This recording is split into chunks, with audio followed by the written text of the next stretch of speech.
Bonjour et bienvenue dans cette nouvelle vidéo où on va voir les 5 niveaux d'un patrimoine financier et où est-ce que vous en êtes exactement. Donc dans cette vidéo, je vous invite à voir comment évolue votre patrimoine, comment vous allez pouvoir générer de l'argent progressivement et les mettre de côté et les faire fructifier. Alors si vous ne l'avez déjà pas fait, abonnez-vous à la chaîne en mettant un petit like et en cliquant sur la cloche pour être notifié des nouvelles vidéos. Alors les 5 niveaux d'un patrimoine financier. On peut distinguer 5 stades de construction d'un patrimoine financier et on peut les dissocier de la façon suivante. La première étape, c'est la stabilité financière. C'est le premier stade que malheureusement peu de personnes atteignent, c'est de pouvoir payer toutes ses factures au comptant sans être dans le rouge et sans avoir à faire appel au crédit. Je parle ici de crédit à la consommation, crédit perso et autres leasing en tout genre. Quand vous passez du stade 0 à 1, ce premier stade, vous l'avez déjà réalisé l'importance de l'argent et vous devenez responsable de vos dépenses. Pour moi, la plupart des jeunes couples et parents dépensent sans compter, surtout notre génération, c'est-à-dire les personnes qui sont nées entre 75 et 90. Ce comportement, en fait, reflète une démarche très enfantine, se basant souvent sur je ne sais pas ce que demain est fait, donc je vis tout simplement au jour le jour. Si vous souhaitez voir un peu plus loin votre avenir et prévoir votre futur, commencez par à ne pas amputer votre compte bancaire de crédit en tout genre. C'est comme si vous êtes un basketteur de haut niveau et que l'on vous enlève d'emblée 50 points à votre match, un match sans bien même que vous ayez commencé. Donc au final, on sait déjà à l'avance que vous allez perdre, et en finance, c'est pareil. Donc la deuxième partie, la deuxième stratégie, la stratégie financière. La deuxième partie, donc la stratégie financière, ça consiste à élaborer une stratégie qui va vous permettre sur du long terme d'être gagnant. Je sais ce que je dois mettre de côté pour subvenir à mes besoins dans le futur. C'est prendre conscience que le temps passe et plus le temps passe, plus votre famille va s'agrandir et plus vos dépenses seront importantes. C'est pourtant logique, mais peu de gens pensent à cette évolution. Vous avez 2, 3, 4, 5 enfants peut-être en bas âge, vos dépenses sont maîtrisées, très bien. Maintenant, projetez-vous dans 10 ans et imaginez les besoins de vos enfants et de votre famille lorsqu'ils seront grands, lorsqu'ils seront encore en études et qu'ils n'auront toujours pas de salaire. Bien sûr, on peut limiter la casse en demandant des bourses, en choisissant les colocations, choisir des études proches du foyer des parents, etc. Mais n'oubliez pas que vos enfants demanderont petit à petit leur indépendance et n'auront besoin de soutien et ils auront besoin de soutien de votre part. Un téléphone en cas de pépin, un ordinateur pour travailler, une petite voiture d'occasion, un resto avec les copines, etc. Prévoir une stratégie financière en amont permet d'imaginer les dépenses futures et les assumer.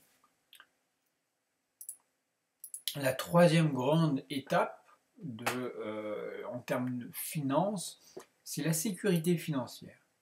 Alors, le stade suivant, c'est en fait un stade un peu déjà beau, où on a conscience des deux premières étapes, la stabilité et la stratégie en tête. Mais dans cette sécurité financière, il s'agit d'avoir déjà mis assez de côté pour le futur, les coups durs, les aléas et de l'évolution de la vie. Nous sommes actuellement à ce stade et nous cherchons à passer au stade suivant. Arrivé au stade 3, vous ne vous souciez plus de l'avenir proche, comme les menaces de « mince, les impôts vont tomber, flûte, c'est bientôt Noël, le compte est déjà bien bas ». Encore un événement familial imprévu, les vacances vont nous coûter un bras, etc. Non, vous maîtrisez votre budget à l'euro près et vous avez au moins une année de dépenses de côté. Vous avez un coussin de sécurité. C'est ce qu'on appelle dans le jardin le coussin, le jargon, un coussin de sécurité. Donc ça c'est vraiment important et le constituer et le plus rapidement possible pour que vous ayez cette sécurité et en fait dans l'esprit que vous soyez serein. Donc moi j'aime bien avoir cette représentation d'une année de dépenses de votre ménage. Faites le calcul et vous saurez ce qu'il faut avoir en compte bancaire pour être en sécurité. D'accord? Vous prenez vos dépenses annuelles et voilà, c'est le montant qui devrait dormir sur votre compte en banque, que ce soit investi ou pas, mais voilà. Cela ne change pas votre stratégie financière de long terme, voire très long terme. C'est juste que vous avez validé la première étape de votre stratégie financière.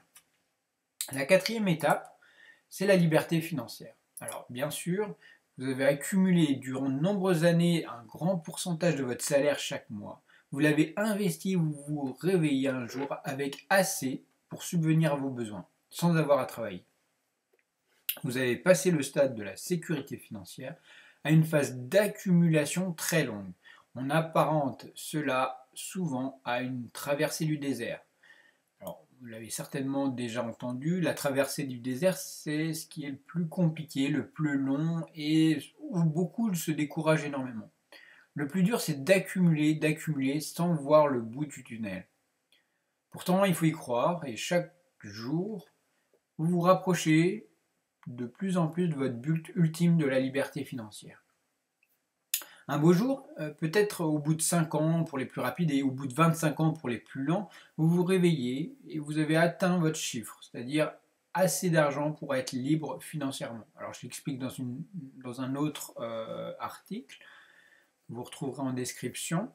En fait, il faut avoir 25 fois les dépenses annuelles que vous avez. Alors si vous dépensez 20 000 euros par an, c'est 500 000 euros. Si vous dépensez 10 000 euros par an, ce sera 250 000, etc.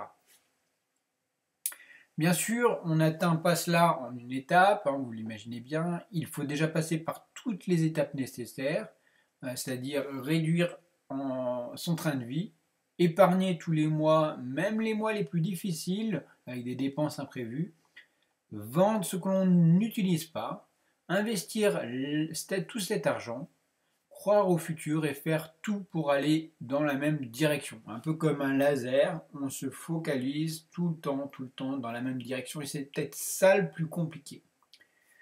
Et ce beau jour arrive, parfois plus rapidement que l'on peut le penser.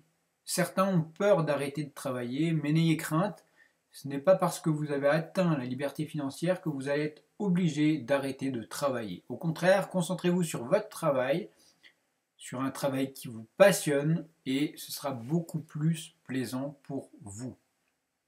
Alors la dernière étape, hein, ça c'est l'abondance financière.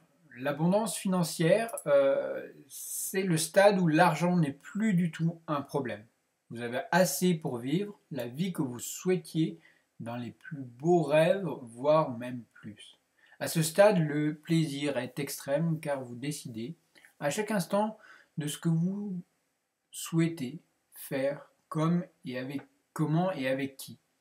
Peu importe ce que ça engendre, le facteur limitant n'étant plus l'argent, mais le temps restant disponible pour votre vie, car oui, il faut être conscient de cela dès le début, le vrai facteur limitant est bien le temps, et cela, contrairement à l'argent, ne peut pas être modifié. Merci d'avoir écouté cette petite vidéo, podcast, tout ce que vous voulez. N'hésitez pas à vous abonner et on se retrouve très bientôt sur des sujets sur la liberté financière. Merci.